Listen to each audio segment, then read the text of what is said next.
जब भी कोई व्यक्ति गौतम बुद्ध के संघ में शामिल होता था तो बुद्ध उसे सबसे पहले शांत रहने के लिए कहते थे। ध्यान की अवस्था में जाने से पहले उस भिक्षु को शांत रहना सिखाया जाता था। आज के दौर में हर तरफ सौरी शोर है। इसकी वजह से दिमाग में तनाव पैदा होना लाजमी है।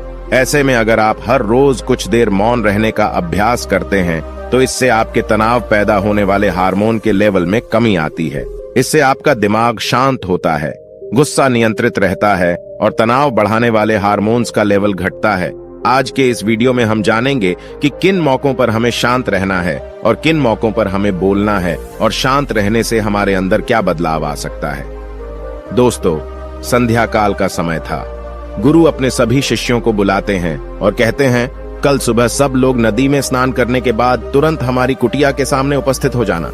सभी इसी से हैरान रह जाते हैं कि हम लोगों ने कुछ गलती की है क्या, लेकिन गुस्से से यह कहते हैं कि हो सकता है कि गुरुजी कल सुबह कुछ अच्छी बात बताने वाले हैं। सब लोग रात को सही समय पर सो जाते हैं और सुबह उठकर सभी लोग नदी में स्नान करने के बाद वापस गुरुजी के सामने उपस्थित हो जाते हैं। गुरु कहते हैं, आज हम तुम सबको चुप रहने के फायदे के बारे में बताऊंगा।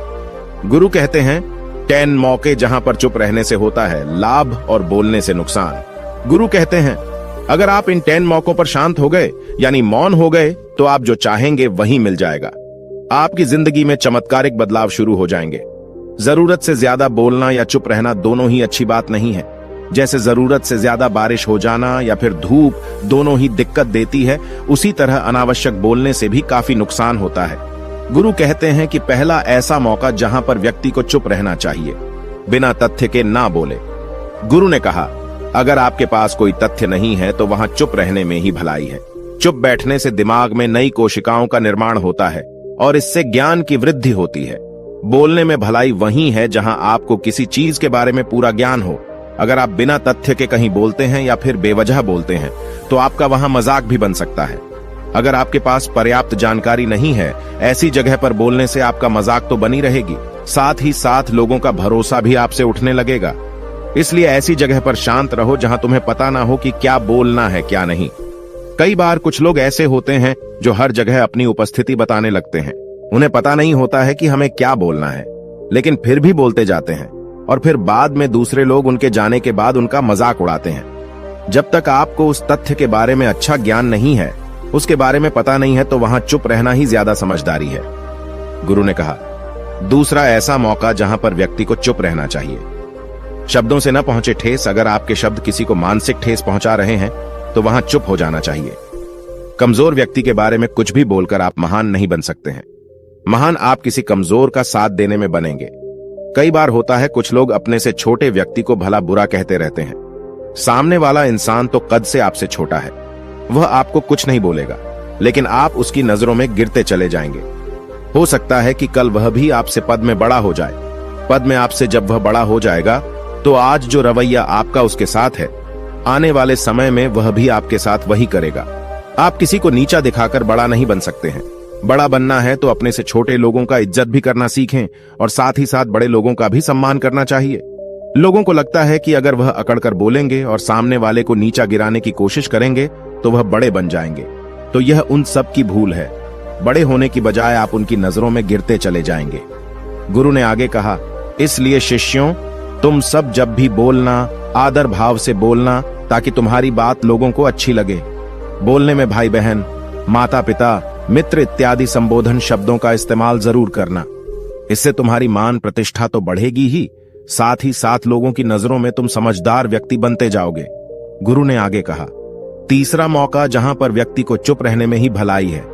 क्रोध या घृणा करने वाले लोग, जब कोई अपना या सगा संबंधी आप पर क्रोध कर रहा हो, आपका अपमान कर रहा हो, तो आपको उस वक्त चुप रहना चाहिए ताकि सामने वाले का गुब्बारा पूरी तरह से फट जाए। आप यदि सही हैं तो उसे कतई माफीनामा गए और चुप रहकर ही सही समय का इंतजार करें। वह खुद आपसे माफी मांग लेगा जब उसे अपनी गलती का एहसास हो जाएगा। गुरु आगे कहते हैं कि अगर आपका कोई सगा संबंधी आप पर क्रोध कर रहा हो और आप उस समय शांत हैं, तो यह आदर सम्मान देने की निशानी होती है। इससे न कोई छोटा होता है और न ही बड़ा। अगर आपको क्रोध आ रहा है तो आप या तो वहां से किसी का अनादर किए बिना चले जाएं या फिर चुप रहें। क्रोध करने से आपके रिश्ते खराब होंगे। क्रोध करने से हमेशा क्रोध करने वाले व्यक्ति का ही बुरा होता है।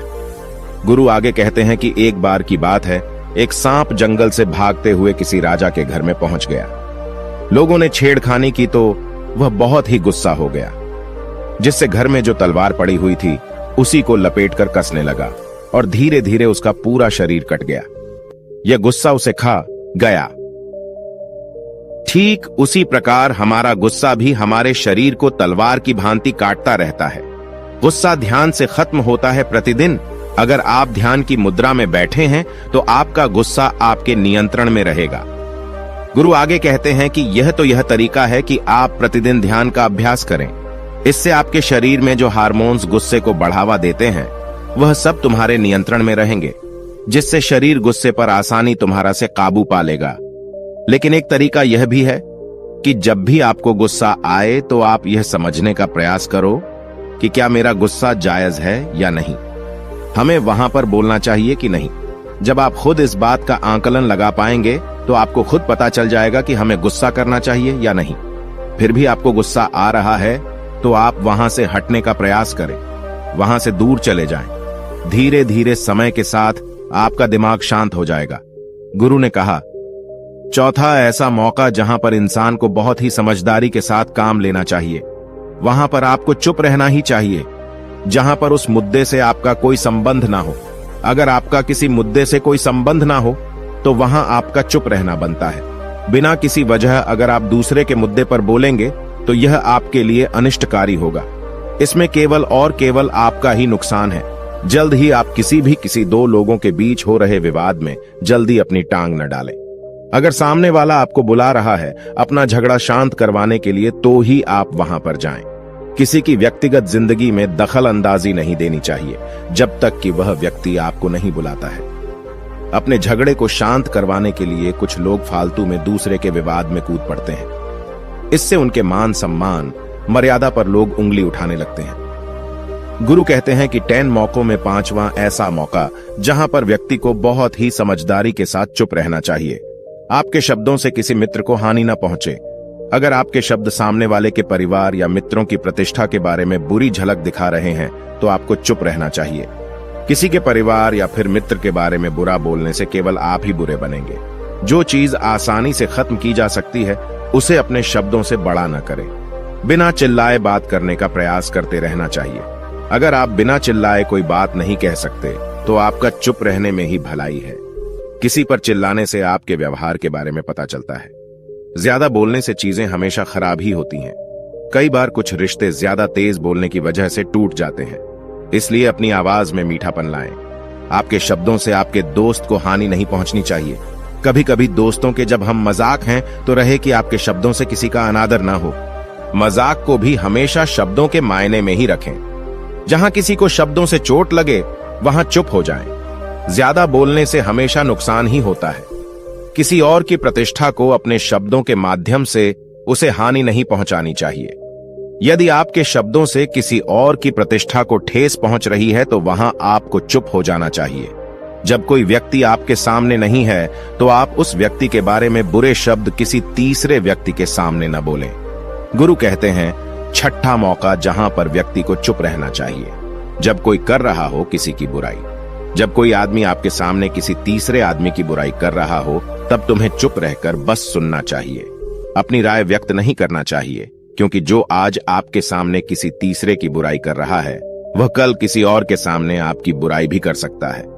यदि आपने कुछ कहा है तो नीति शास्त्र के अनुसार जो अपने मुंह को बंद रखता है और बुद्धि से काम करता है वही इंसान समझदार होता है। बिना जरूरत के बोलना, किसी के बारे में किसी के बीच में बोलना यह गलत बात है। कभी कभी हमारे लिए बुद्धिमानी इसी में होती है कि हमें अपना मुंह ऐसी जगह पर नहीं खोलना चाहिए। गुरु आगे कहते हैं कि 10 मौकों में 7वां ऐसा मौका जहां पर व्यक्ति को चुप रहना चाहिए, जब कोई नहीं समझे आपकी भावना। यदि आपको लग रहा है कि कोई व्यक्ति आपकी भावना, दुख या परेशानी को शब्दों में नहीं समझ रहा है, यदि आपको लग रहा है कि सामने वाला व्यक्ति आपकी भावना या दुख को या आपकी जो परेशानी है उसको वह समझ नहीं पा रहा है या समझने का प्रयास ही नहीं कर रहा है या वह आपको ध्यान से सुन ही नहीं पा रहा है, तो ऐसे व्यक्ति के सामने आप चुप ही रहें, क्योंकि ऐसे लोगों को आपकी भावना या दुख से कोई मतलब नहीं होता है। ऐसे लोगों को अपना राज बताकर आप पछताएंगे ही बाद में। इसलिए हर किसी को अपने मन की बात नहीं बतानी चाहिए।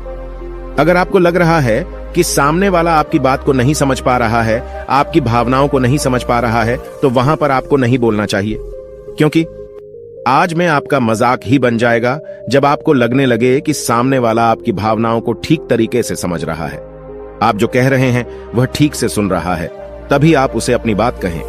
गुरु कहते हैं कि 8वां मौका जहां पर आपको चुप रहना चाहिए, जब कोई इंसान अपना दुख व्यक्त करे।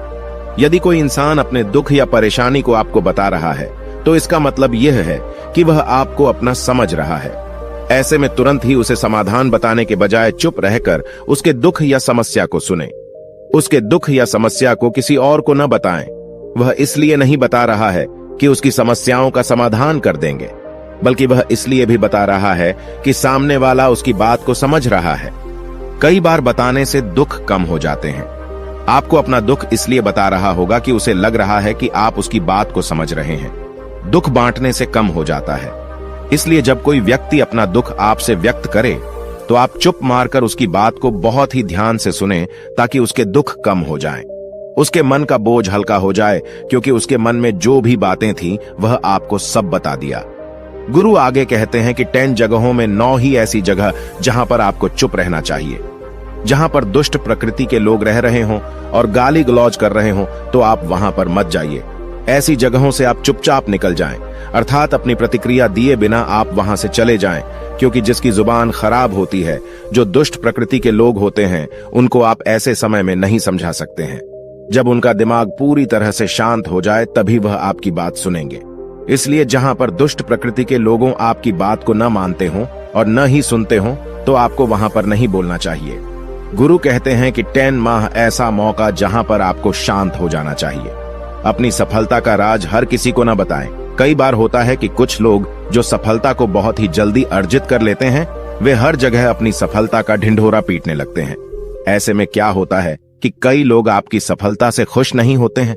अगर आप अपनी सफलता का जबरदस्ती लोगों में ढिंढोरा पिटवा रहे हैं, तो लोगों की नकारात्मक ऊर्जा आपको प्रभावित कर सकती है। जब आप सफल होंगे तो सबको पता चल जाएगा कि आप सफल हो गए हैं। ढिंढोरा पीटने से नुकसान आपका ही होगा। इतना कहकर गुरु ने कहा, शिष्यों, आज के लिए बस इतना ही। अगर तुम सब मेरी इन 10 बातों को अपने जीवन में अपना लेते हो, तो तुम सब काफी हद तक परेशानियों से बचे रहोगे। यहाँ से जाने के बाद मेरी यह बातें आपके जीवन किसी वरदान से कम साबित नहीं होंगी। दोस्तों, मुझे उम्मीद है इस वीडियो से आपको बहुत कुछ सीखने को मिला होगा। अगर आप नए हो तो हमसे जुड़ने के लिए इस चैनल को सब्सक्राइब करना मत भूलिएगा।